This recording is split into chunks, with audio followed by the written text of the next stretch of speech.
Hey guys, selamat datang di Tab.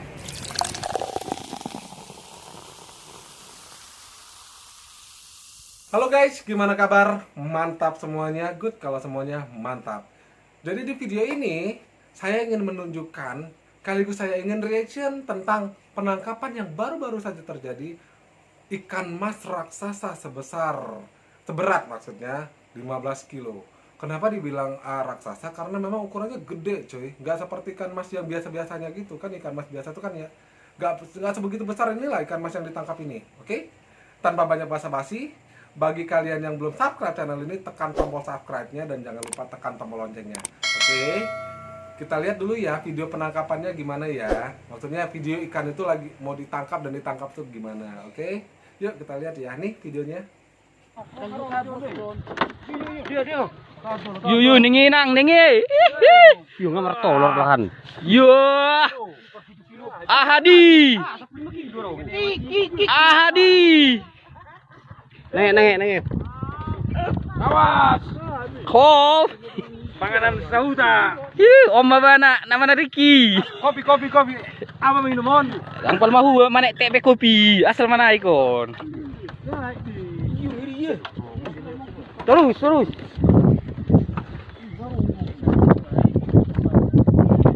Ningi. Siap di.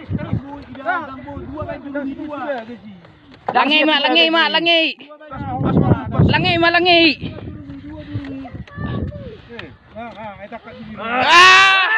Bantu angkat. Iya. Angkat. Ya harus terabi do. Ya hadi. Tang lu meluwe. Para lu tegel lek. Terabi.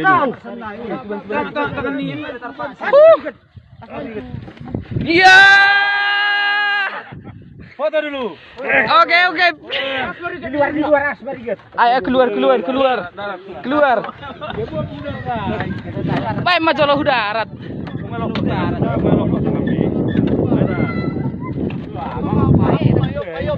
Opa mau pak. Pahamu unang balua. Joding. Adi. Adi lekan. Foto dulu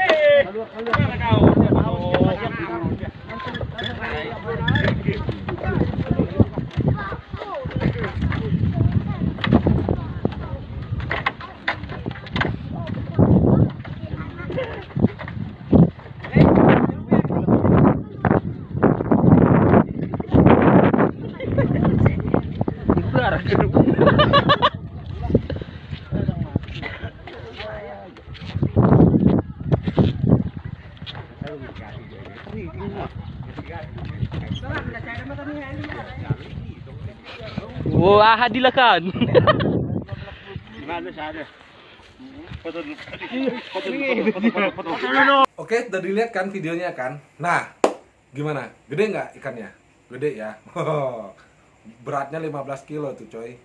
Jadi gini ya, dampak dari ikan mas ini ditangkap, diambil dari Danau Toba ini, ada beberapa masyarakat yang menyampaikan aspirasi, maksudnya begini loh, berkomentar lah, bereaksi agar ikan mas itu dikembalikan lagi ke Danau Toba tersebut. Karena ada mitos atau kepercayaan yang beredar di kalangan masyarakat etnis Batak, ikan mas di Danau Toba ini kalau yang gede-gede nggak boleh ditangkap. Kalau ntar ditangkap, apalagi sampai dimakan, nanti ada apa ya namanya musibah gitulah, bencana gitu-gitulah.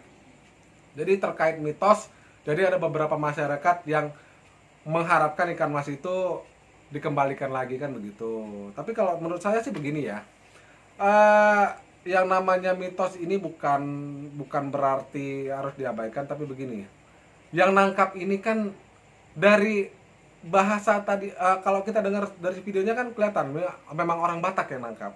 Dia kan pasti sudah tahu tentang tradisi, budaya, baru ya mitos yang berkembang, cerita yang berkembang di kawasan Danau Toba tersebut kan begitu. Jadi ini orang kan memang udah tahu kan gitu. Jadi ya menurut saya pribadi sih ya sudahlah, Kalau memang dia tahu dan dia percaya dengan mitos itu, dia pasti nggak akan tangkap itu ikan. Tapi karena dia mungkin dia menganggap itu hanya isu yang beredar atau hanya sebatas cerita saja, ya jadi ya dia berani aja tangkap kan begitu. Karena kan mereka rata-rata yang nangkap itu kan orang Batak, bukan orang dari luar Sumatera Utara yang nangkap, bukan orang suku lain yang nangkap.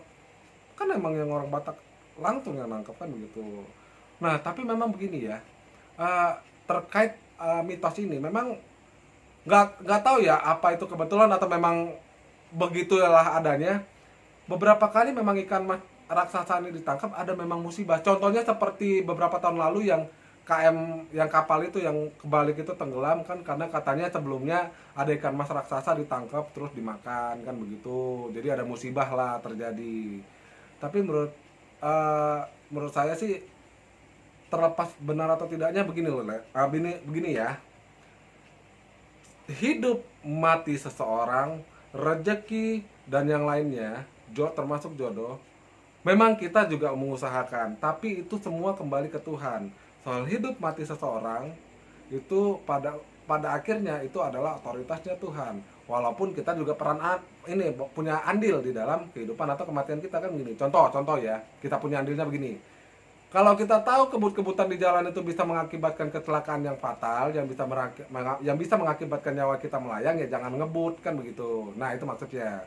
Tapi kan soal pada akhirnya orang ini hidup matinya atau ya nyawanya kan pada akhirnya Tuhan yang menentukan. Jadi begini ya, soal kebenaran mitos atau tidak, mitos ini benar atau tidak, semua kembali ke orang. Cuman kita sebagai manusia yang punya Tuhan, kita harus percaya bahwa kuasa Tuhan lebih besar dari kuasa yang lainnya.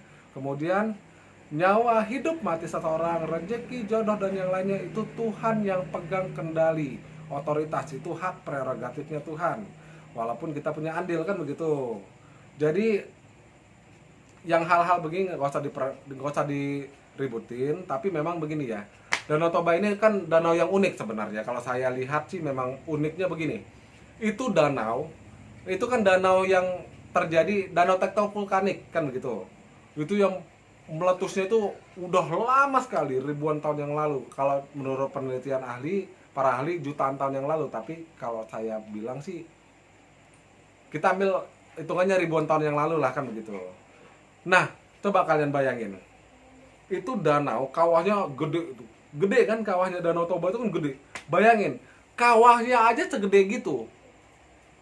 Kalau orang Jakarta bilang segede Gaban, ini Gaban kalah gedenya kan begitu. Kalah jauh kan begitu. Jadi kawahnya aja segede gitu. Gimana gedenya gunung itu dan gimana lah waktu meletus gunung Danau Toba itu. Dan saya pernah melakukan riset atau penelitian ya, walaupun saya bukan seorang peneliti geografi atau segala macam, tapi saya suka riset gitu kan. Jadi saya menilai mungkin ini hanya analisa saya, hipotesa saya, ketika zamannya Nuh tahu ya, itu kan ada tsunami, itu kenapa ada banjir gede itu yang namanya air bah itu kan pasti ada gempa besar kan begitu.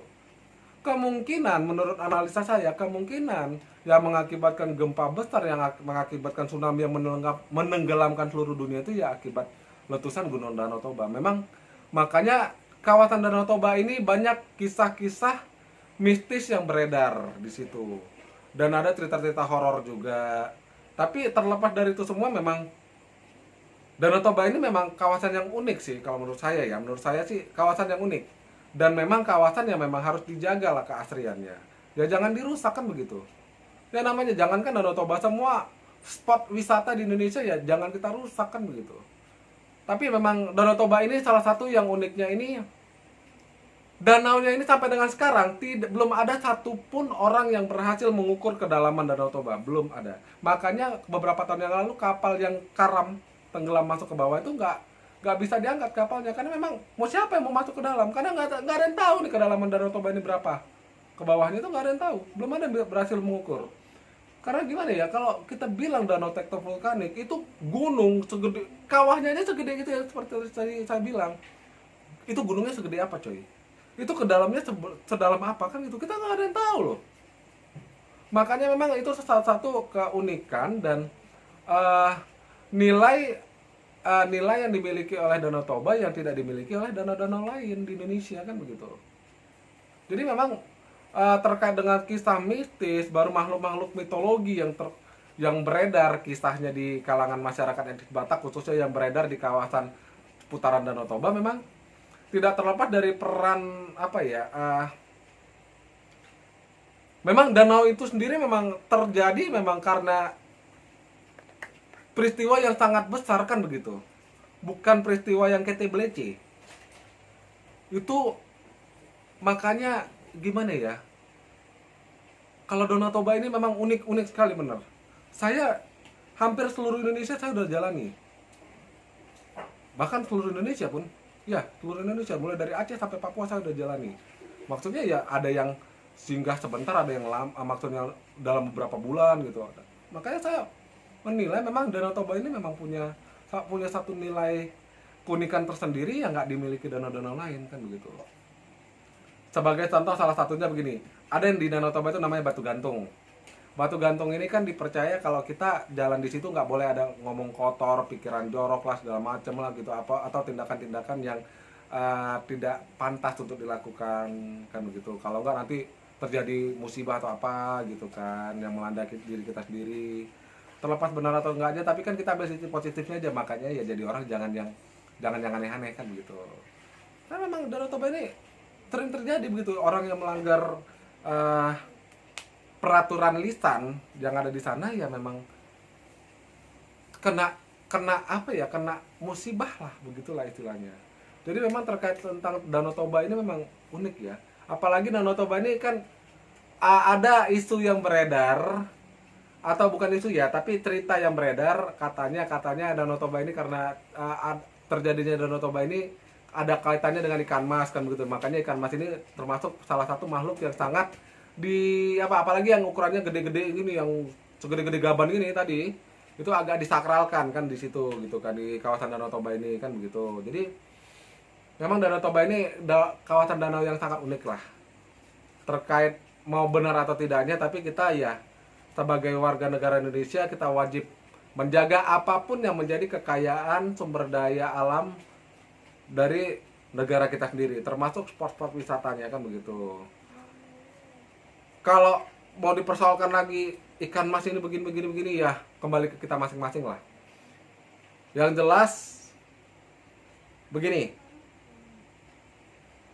seperti tadi di awal saya bilang, hidup mati seseorang itu Tuhan yang tentukan. Kalau memang belum Tuhan tentukan seseorang itu harus meninggalkan dunia, orang tersebut nggak akan meninggalkan dunia. Percayalah.